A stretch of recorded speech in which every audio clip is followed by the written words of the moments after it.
aujourd'hui, je voulais absolument vous parler un peu de la conciergerie, de l'avancement, parce que on avance quand même petit à petit et je me rends compte à quel point c'est un business quand même incroyable. Comment ça marche? On commence, on va avoir des propriétaires du coup de biens, du coup pas en résidence principale, parce que la résidence principale c'est là où ils vivent, donc on va aller chercher des biens où c'est en général leur résidence secondaire ou c'est un investissement locatif.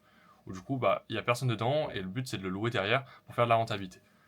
Donc nous, on va aller déjà chercher ce type de profil. Et nous, derrière, en conciergerie, je parle, en fait, du coup, on va s'en occuper, on va faire la gestion, on va créer l'annonce, on va s'occuper d'absolument tout, aussi de la tarification, de l'optimisation, afin qu'il gagne le plus d'argent, un taux de remplissage important, la gestion des messages, le ménage, la blanchisserie, vraiment absolument tout ce qu'on peut faire dans un bien, on le fait. Donc à partir de ça, on va prendre une certaine commission. Dans mon cas, moi, c'est de 20%. Donc je suis plutôt dans la norme. Il faut savoir que moi, je ne m'occupe pas de biens de luxe actuellement. Donc on n'est pas sur des prix astronomiques au niveau de la location. Ce qui fait que du coup, comme je vous l'ai dit, je suis plutôt sur Avignon. Ce qui fait que vraiment, la nuitée, elle tourne pas vraiment très haute. Donc je peux me permettre de prendre une commission de cette telle sorte, sachant que des fois, ça monte à 25. Et 30%, ça commence à être assez rare, mais il y en a quand même pas mal aussi qui sont à 25%, mais moi mon but, surtout au début, c'est d'être le plus intéressant possible pour que les gens viennent vers moi justement.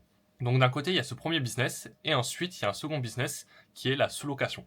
En fait, il faut savoir que la sous-location, ça fonctionne un peu de la même manière sur la fin. C'est-à-dire que nous, derrière, on va refaire la même chose, on va s'en occuper, sauf qu'en fait, la seule différence, ça va être le début. En conciergerie, vous signez un contrat.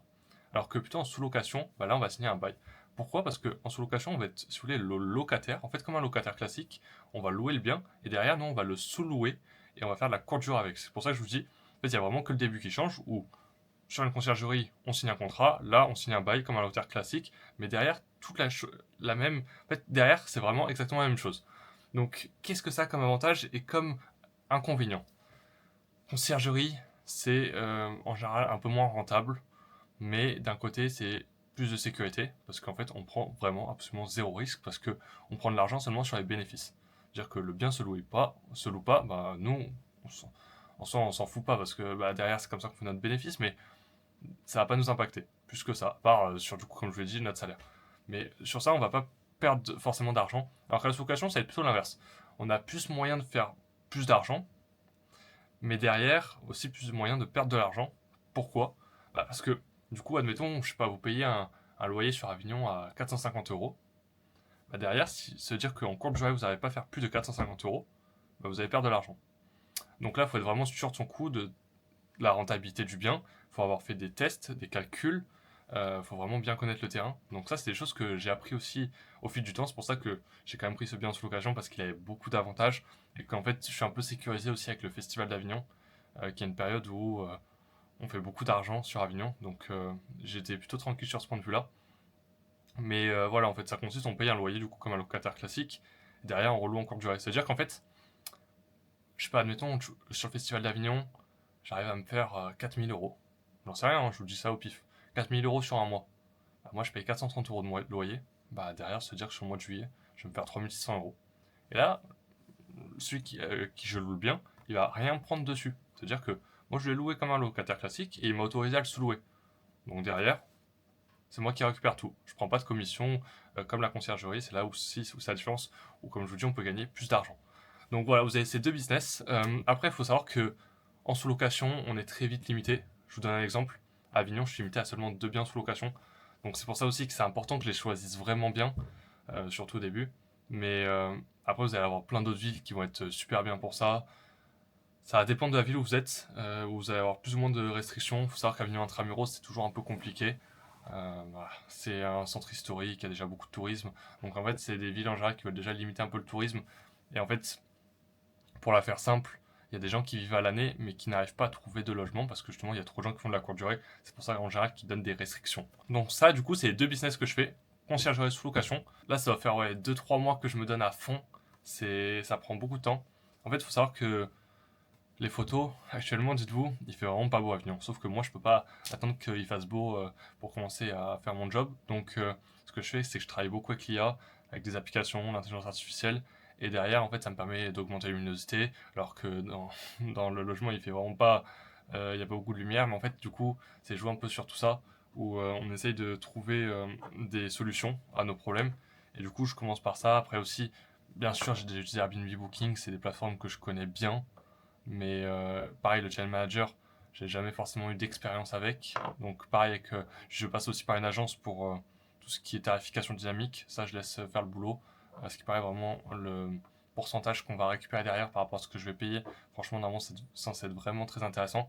Donc en fait, il y a plein de choses à savoir. Mais en vrai, ce business, ce qui est trop cool, c'est qu'on peut le scaler à l'infini. Et ça, je pense pas qu'on s'en rende compte. Parce que vous avez beau faire, je sais pas, par exemple, de l'e-commerce. Je m'y suis intéressé, hein, j'ai passé au moins 2 semaines. L'e-commerce, en fait, ce qui est chiant, c'est que des fois, ça peut ne pas marcher, mais tu vas pas savoir pourquoi. J'en sais rien, mais c'est un peu trop aléatoire. En fait, déjà, tu vas utiliser des publicités, tout ça, pour faire connaître ton produit, mais je sais pas, des fois, même tu auras le meilleur produit du monde, ça va pas marcher. Et après, par contre, des fois, ça peut vraiment très bien marcher, mais j'ai pas l'impression que sur le long terme, ce soit non plus le business où ça va durer 5-10 ans. Vous voyez ce que je veux dire? Donc, je trouve que par contre, il y a moyen de faire de l'argent très rapidement avec ce business, que c'est un super business. Pour commencer, je sais pas, hein, parce que on a l'impression que c'est le truc le plus facile, mais derrière, c'est pas évident, même si en vrai, toutes ces facilités, hein, pour créer une boutique, il n'y a rien de compliqué. Donc, il y a quand même pas mal de choses à savoir, hein. Il suffit pas de créer la boutique, les publicités, faut savoir si vous voulez aller sur du Google Ads, du Meta Ads. Donc, en fait, moi, ce que j'aime bien avec la conciergerie, c'est que vraiment, je peux le scaler à l'infini. C'est-à-dire que demain, je vais avoir 30 biens, 10 biens, 50, 60. En fait, je vais devoir juste faire la même chose en boucle, mais ce sera toujours le même système. Et en fait, ce qui est trop bien, c'est que je peux tout automatiser. C'est-à-dire que entrée-sortie, boîte à clés, serrure connectée. Donc ça, c'est fait. Les messages, je suis en train de créer un agent IA. Bon, j'ai un peu arrêté là, mais je suis en train de créer un agent IA qui va me permettre en fait d'automatiser tous les messages. Ça veut dire que, si vous voulez, je vais faire un tableau Excel, en gros, où dans ce tableau Excel, je vais mettre le maximum de réponses questions sur chaque ligne de bien. Donc il y a quand même un travail en amont, mais vraiment toutes les questions possibles qu'on peut demander. Et du coup, ça va répondre automatiquement du coup, aux voyageurs d'une façon très naturelle. Donc ça, c'est un truc que j'ai prévu de faire. Je sais que c'est possible de le faire, mais il faut le travailler. Mais du coup, message automatisé, entrée-sortie automatisée.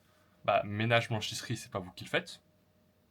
Vous embauchez des gens freelance, tout ça, et ça, vous le faites payer de toute façon par les frais de ménage sur, sur Airbnb ou Booking.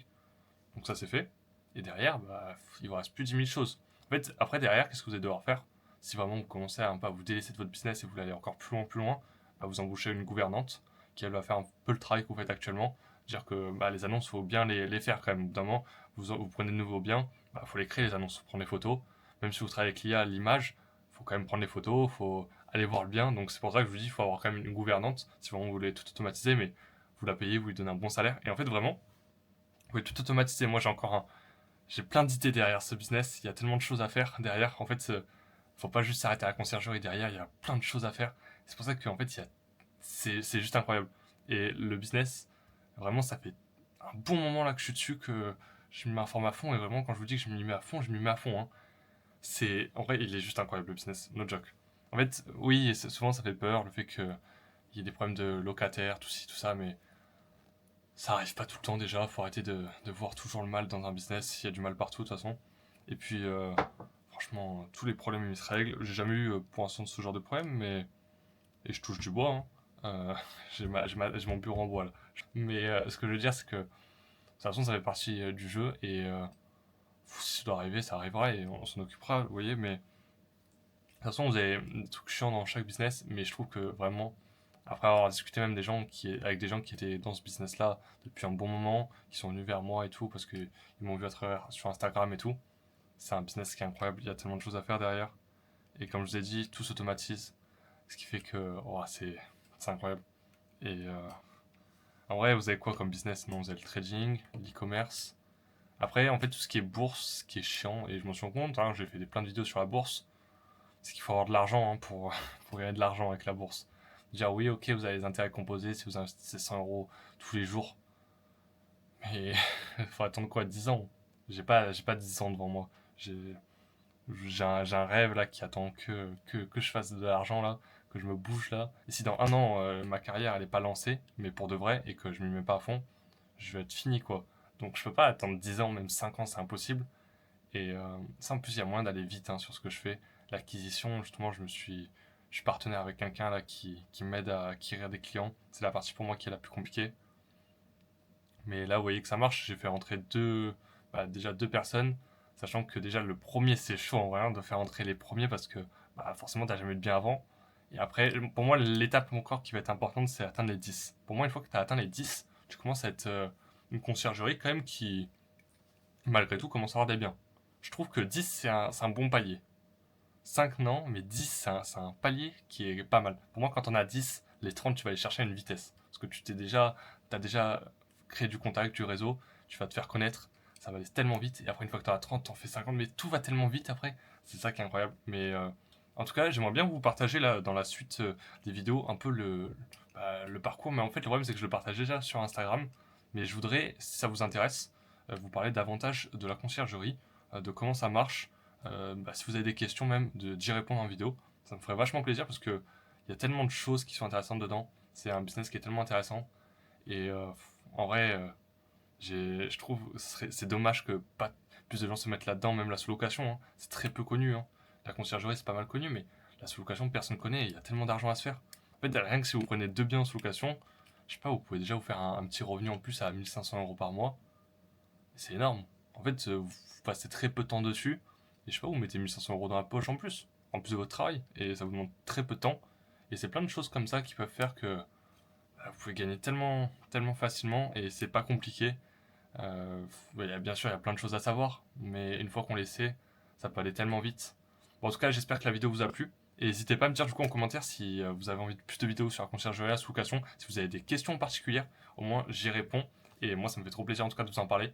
En tout cas, j'espère que la vidéo vous a plu. Je vous souhaite une bonne soirée parce que là, il commence à être un petit peu tard. Mais en tout cas, on se dit à la semaine prochaine pour une nouvelle vidéo.